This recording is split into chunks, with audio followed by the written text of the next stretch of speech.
La véritable raison pour laquelle, malgré qu'on a découvert tous ces avantages d'avoir une relation avec Dieu, et on se dit mais j'aimerais bien développer cette relation, on n'en a toujours pas, c'est que dans la réalité de notre âme, on ne veut pas. C'est-à-dire qu'on a des émotions et des croyances qui s'opposent à avoir un pur désir de cette relation. Je m'explique. Donc, vous avez pu, si vous avez écouté les vidéos sur le fonctionnement de la humaine, donc vous avez pu comprendre qu'il y a toute une série de croyances, d'erreurs, de fausses croyances sur l'amour de moi-même, l'amour des autres, qui sont rentrées en moi dans mon enfance. Et comme j'ai pas pu, elles ont été supprimées par la volonté de mon entourage. Et donc, elles sont bloquées dans mon âme et j'ai toutes ces fausses croyances. Et ces fausses croyances sur l'autorité de mes parents, je les projette inconsciemment sur l'autorité suprême de Dieu. Donc, tant que je ne pardonne pas mes parents ou ma famille d'origine, les gens qui m'ont élevé dans ma première année de vie jusqu'à vers 7-8 ans, pour la douleur que j'ai en moi, le mal que j'ai en moi, pour le mal qu'ils ont fait, je ne peux pas réellement développer une relation avec Dieu, parce que j'ai toutes ces émotions de rage, de colère, d'injustice, de peur d'être contrôlé, et toutes ces émotions que j'ai par rapport aux événements douloureux de mon enfance, je les ai en moi et elles bloquent ma relation avec Dieu. Donc tant que je n'ai pas un désir de pardonner et d'aller ressentir la douleur qui est en moi,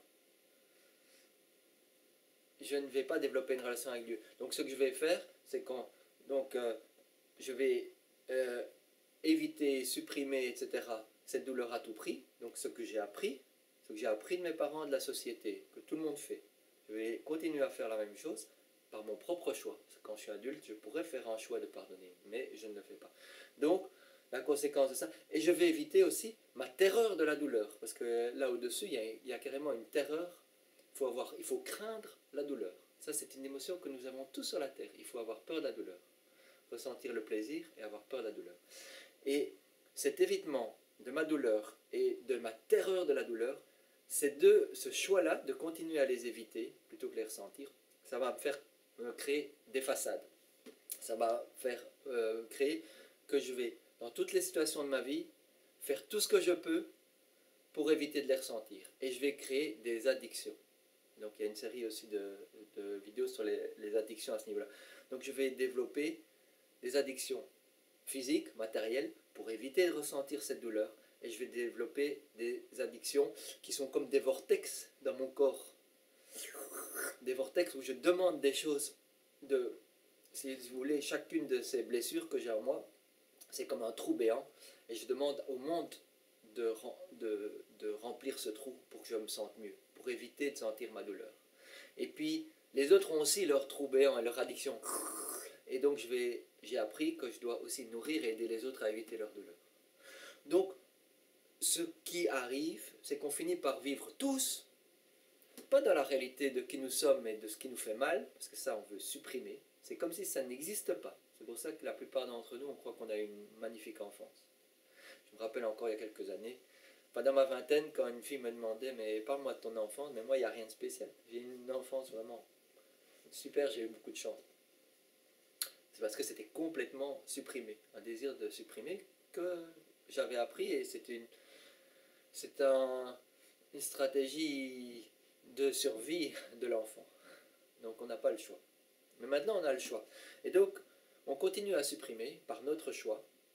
Et donc on vit dans ces relations addictives où je vais t'aider à éviter ta douleur et tu m'aides à éviter ma douleur.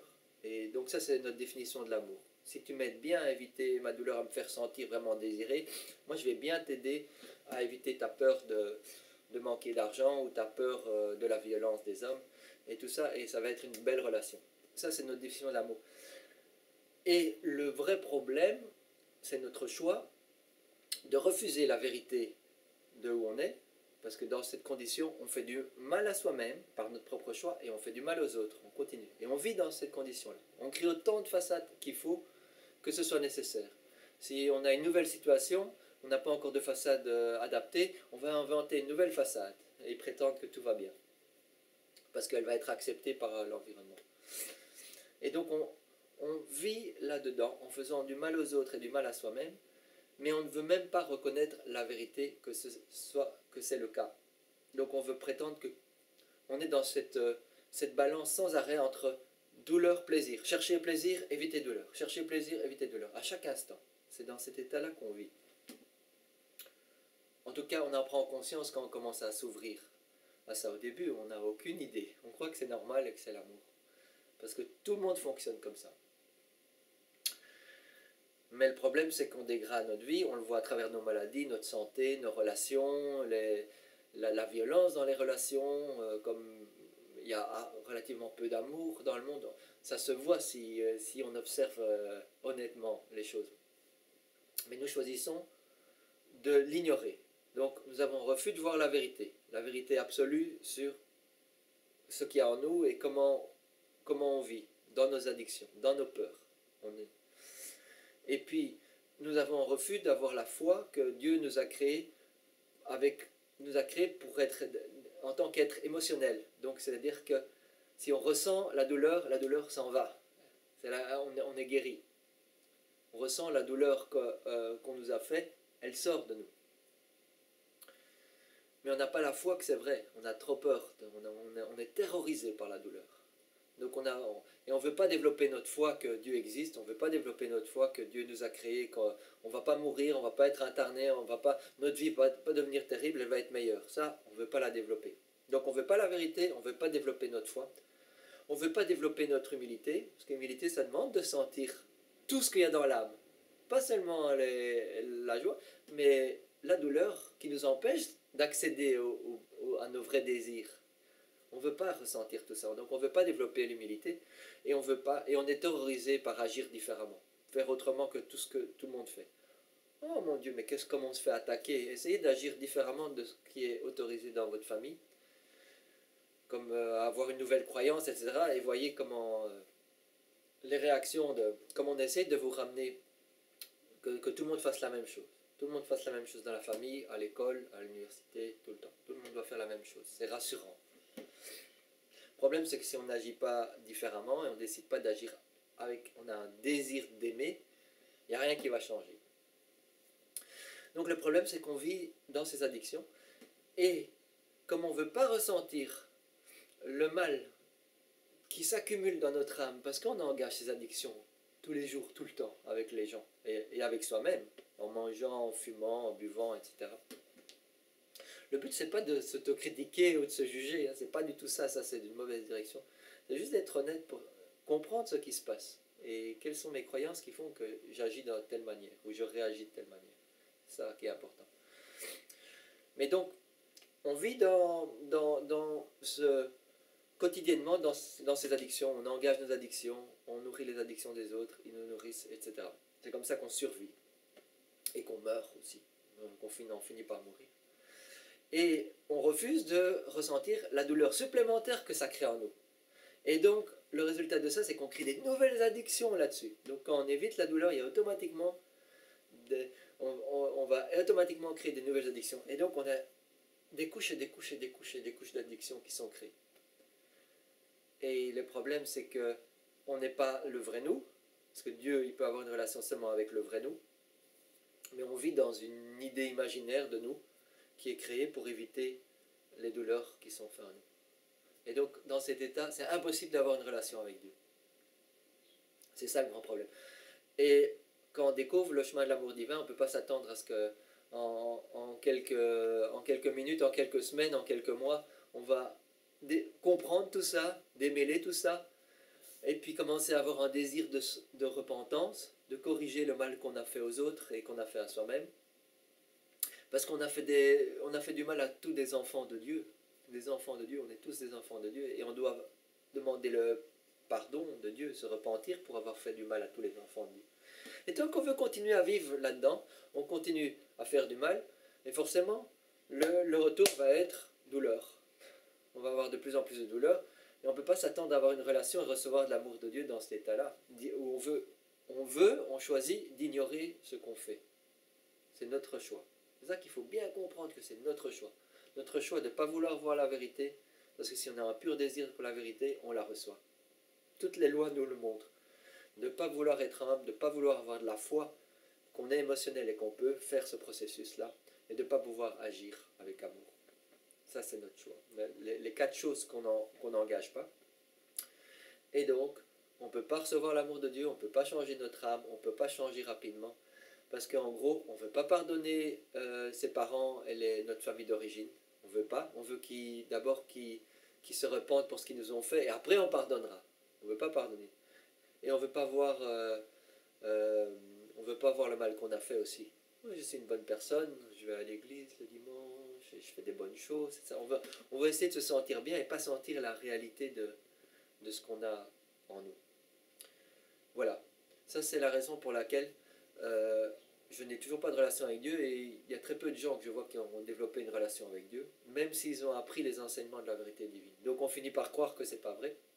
Ou on finit à être tellement en colère parce qu'on essaye de ne pas nourrir nos addictions, mais dans notre âme on a encore envie. Alors on est en colère, et puis on finit par tout abandonner. Donc ça, c'est la majorité des gens qui rencontrent le chemin. Soit ils n'osent pas s'engager, soit ils finissent par tout abandonner et retomber dans les pures addictions.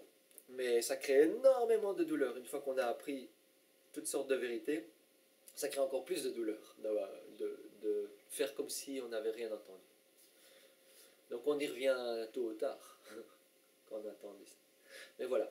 Donc ça, c'est la raison. Et ça va mettre...